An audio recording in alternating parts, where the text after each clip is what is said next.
Hai, apa kabar semuanya saudara? Kami berdoa dalam keadaan baik-baik saja dan terus mengandalkan Tuhan dan terus mencintai Tuhan dan seluruh firman-Nya dan jalan-jalan. Sama-sama kita mau tundukkan kepala, kita bersatu di dalam doa. Tuhan Yesus yang baik, kami mengucap syukur untuk segala kebaikan-Mu dalam hidup kami. Kami mau siapkan hati kami untuk diberkati oleh kebenaran firman Tuhan. Urapi hamba-Mu, lidah bibir perkataannya diurapi dari surga. Kata kalimat yang keluar, biar nama Tuhan saja yang dipermuliakan. Siapapun yang menyaksikan acara ini, mereka diberkati Tuhan. Kami berdoa agar renungan ini boleh menjadi berkat, menjadi jawaban, dan nama Tuhan yang dipermuliakan. Di dalam nama Tuhan Yesus. Amin. Menanti dengan beriman. Terjemahan Inggrisnya sangat luar biasa, mengatakan waiting graciously.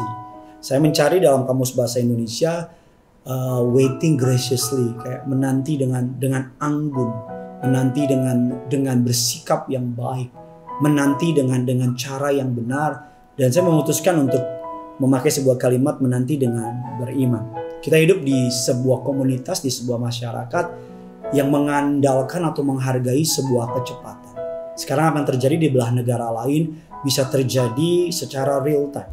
Saya teringat waktu saya masih kecil, saya suka sekali yang namanya sepak bola. Jadi setiap kali habis selesai nonton sepak bola tengah malam, saya menanti pagi hari untuk koran tersebut terbit. Terkadang besoknya baru beritanya muncul di sebuah koran. Dan biasanya saya menunggu koran datang dan baru saya baca. Di situ baru semuanya terbaca dan sebagainya. Tetapi sekarang tidak perlu menunggu besoknya. Hanya beberapa menit, beberapa jam, saya bisa menyaksikan sepak bola yang saya baru tonton tadi, dilihat di YouTube atau di berbagai macam berita-berita portal. Contohnya kemarin tim sepak bola yang sangat alkitabiah, namanya AS Roma, saudara, itu memenangkan sebuah Liga Eropa. Jangan bilang Liga Eropa bagian ketiga, Liga Eropa is Liga Eropa. Ini kok saya jadi belain bola ya saudara ya. Nah ketika menang tersebut, saya 1 jam 2 jam itu dapat begitu banyak informasi. In other hand, saudara, kecepatan adalah sebuah hal yang menguntungkan kita. Kita jadi menerima informasi yang begitu cepat. Kita jadi serba bisa cepat tahu. Dan kita bisa langsung inform. Kita langsung mendapatkan begitu banyak informasi yang mungkin dapat membantu kita. Tapi tahukah saudara, dalam hal tersebut, karena kita terlalu suka yang cepat, sehingga mengurangi kemampuan kita untuk menanti dengan sabar. Kita datang ke sebuah restoran, kita akan dengan cepatnya marah kalau tidak dilayani dengan cepat. Kalau kita melakukan atau meminta seorang melakukan sesuatu, kalau orang tersebut melakukannya dengan lambat, kita langsung marah. Dan hal tersebut tanpa kita sadari mempengaruhi generasi sekarang, mempengaruhi orang yang hidup di zaman sekarang. Kita rada-rada atau mungkin kehilangan kemampuan untuk menanti Tuhan dengan beriman. Kita beranggapan bahwa dunia ini cepat, maka Tuhan pun akan menjawab kita dengan cepat. Sehingga ketika kita berada dalam ruang tunggunya Tuhan, kita menjadi kebingungan. Dan seringkali kita mencari jalan dengan cara kita sendiri untuk mempercepat prosesnya Tuhan. Saya percaya kita hidup di zaman yang serba, istilah zaman sekarang tuh terkenal GPL, saudara. Gak pakai lama, pengen segera cepat. Bahkan bikin KTP aja ada yang layanan ekspres. Bahkan cuci laundry aja ada cuci laundry ekspres. Ada begitu banyak hal-hal yang sekarang kita tergoda. Kita suka sekali dengan layanan yang super cepat. Tapi sekarang kadang hal tersebut merampok iman kita untuk menanti dengan beriman. Menanti dengan sabar apa yang Tuhan sedang kerjakan dalam setiap hidup orang percaya. Beberapa hal yang bisa kita pelajari pada hari ini, bagaimana menanti dengan baik, menanti dengan beriman. Yang pertama, pelajari bahwa godly patience atau menanti dengan beriman tidak datang dengan natural, tidak datang dengan begitu saja.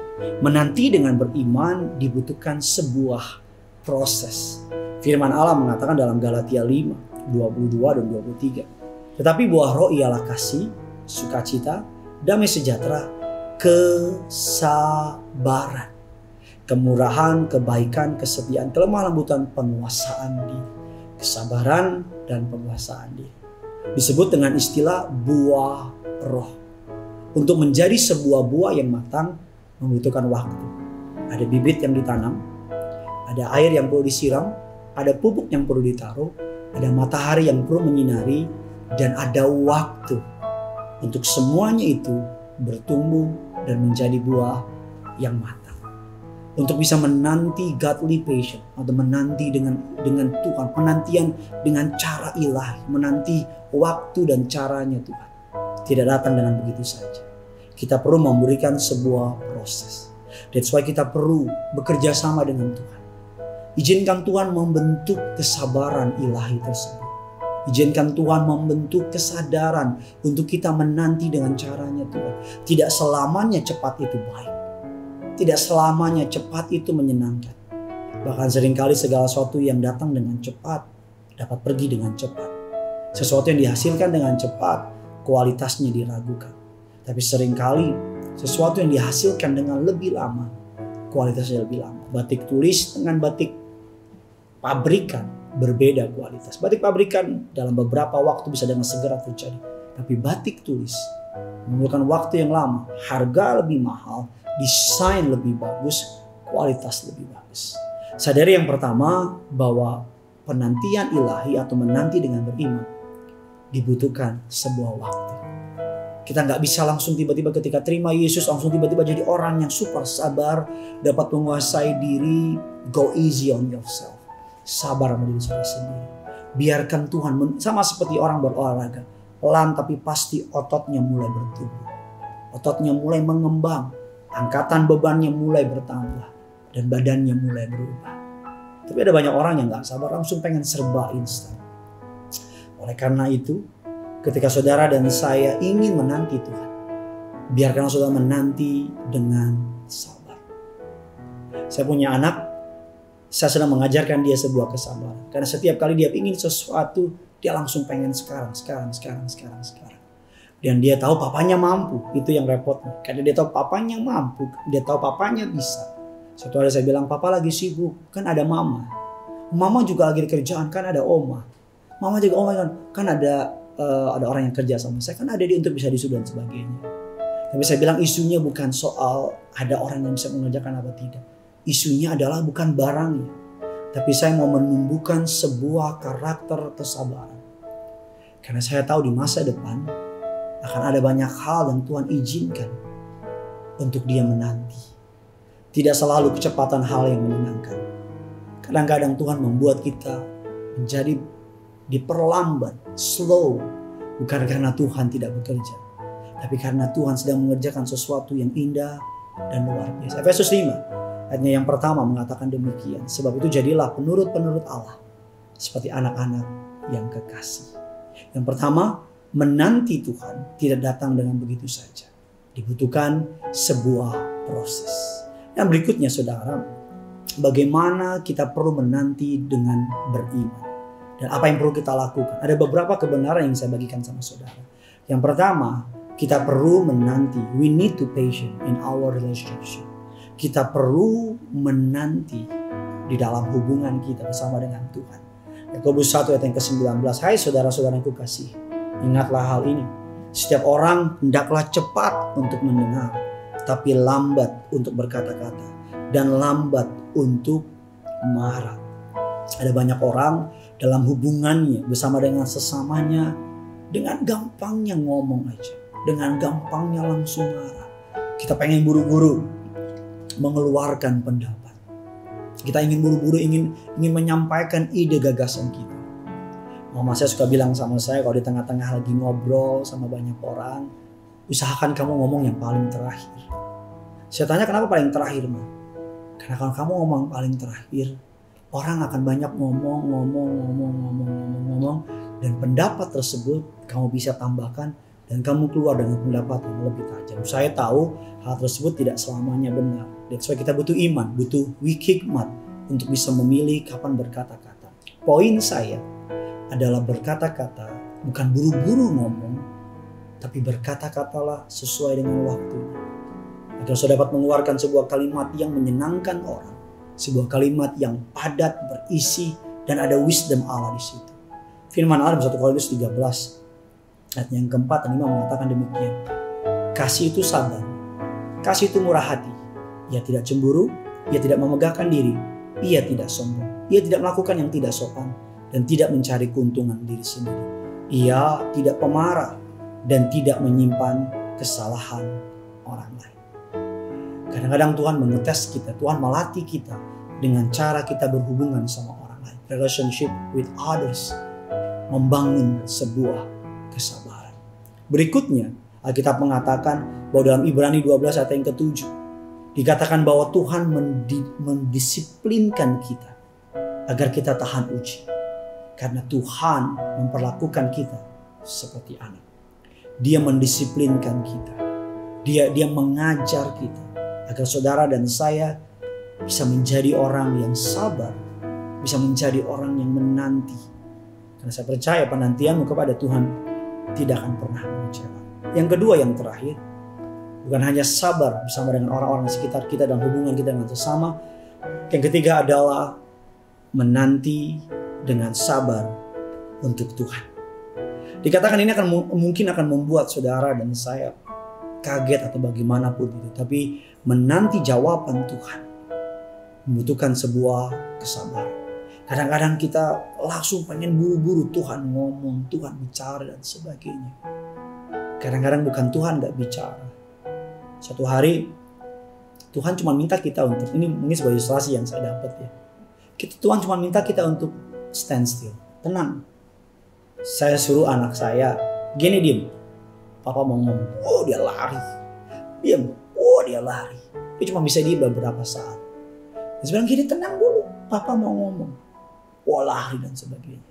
Dan ketika saya lagi seperti itu, seakan-akan Roh Kudus mengingatkan saya. Kadang-kadang bukan Tuhan gak mau ngomong. Tuhan cuma minta kita untuk tenang dulu, diem dulu. Dan ketika kita udah tenang, udah menguasai hati dan pikiran kita, di situ Tuhan akan mulai berbicara. Di situ Tuhan akan mulai bergerak. Bertumbuh dengan Tuhan, growing dalam Yesus, itu bukan sebuah perlombaan cepat.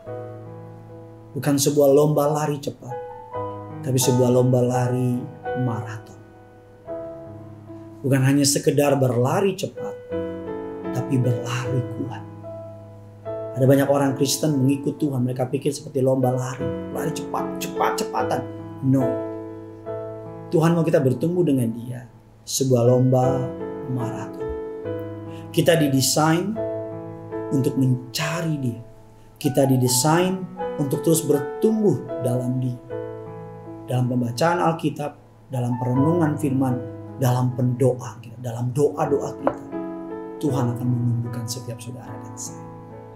Bagikan kabar baik ini kepada mereka yang bermasalah dengan yang namanya kesabaran. Agar bukan hanya saudara yang diberkati, tetapi orang-orang di luar sana juga diberkati. Jangan lupa like, comment, dan subscribe. Karena yang punya surga, crazy love you. Sama-sama kita datang sama Tuhan.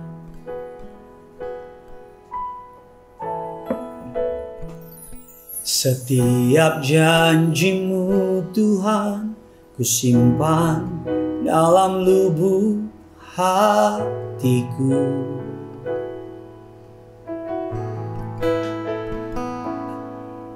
Lewati setiap masalah, tiap tetes air mata dalam hidupku.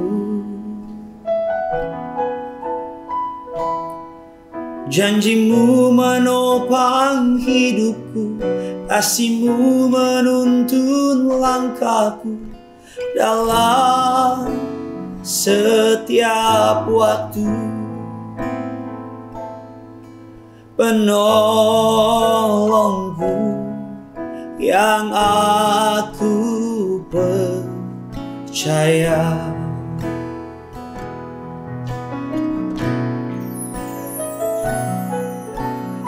Terima kasih buat kasih setiamu. Penyertaan-Mu sempurna, janji-Mu tak pernah terlambat menolongku.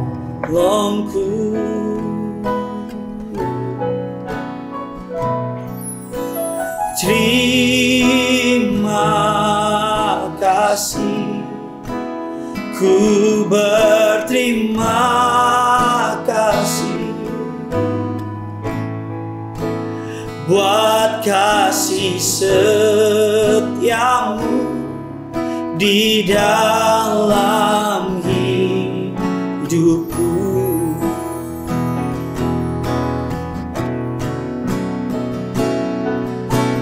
Terima kasih buat kasih setiamu, penyertaanmu sempurna, janjimu tak pernah terlambat menolongku.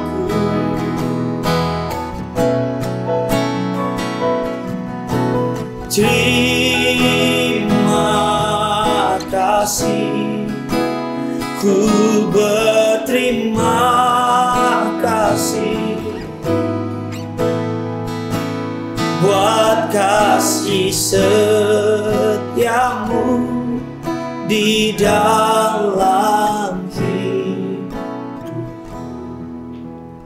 Selamat menanti bersama dengan Tuhan. Kalau Tuhan yang saudara nantikan, saudara tidak akan pernah dikecewakan. Kalau Tuhan yang saudara tunggu, maka penungguanmu, penantianmu tidak akan pernah mengecewakan. Jadilah kuat, jadilah beriman. Tuhan Yesus mengasihi saudara.